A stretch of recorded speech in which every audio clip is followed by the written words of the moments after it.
Сәлем достар, бүгін сіздермен ірімшікті дөңгелектердің, яғни сырные шарикидің ең керемет рецептімен бөлісемін. Міндетті түрде жасап көріңіздер. Бізге керегі жұмыртқа, сыр, панировочный сухарики және де ұн керек.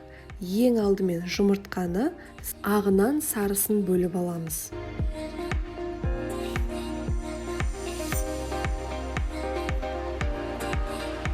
Ал ағын, яғни белогын 5 минуттай араластырамыз.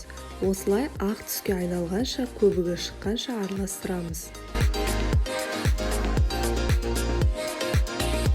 Ірімшігімізді терканың ең ұсақ жерінен өткіземіз. Шайқалған жұмыртқаның ағына сырымызды саламыз. Одан соң ұнымызды салып, жақсылап араластырамыз.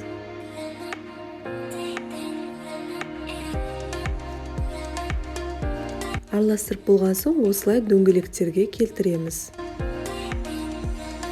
Жұмыртқаның сарысын араластырып,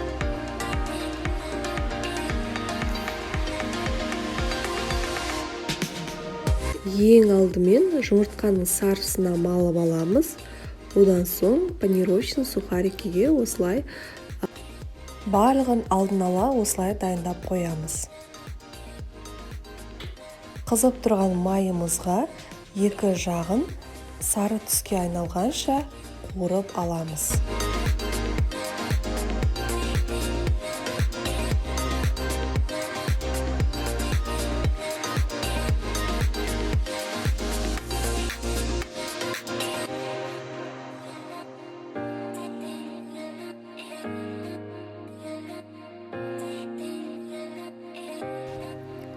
Міне дайын болды.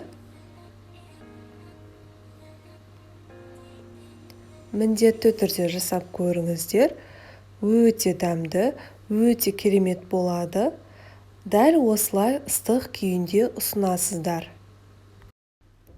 Соңына дейін тамашалағандарыңызға рахмет. Менің каналыма жазылуды ұмытпаңыздар. Сіздермен бірге болған Арайдың асханасы ас болсын.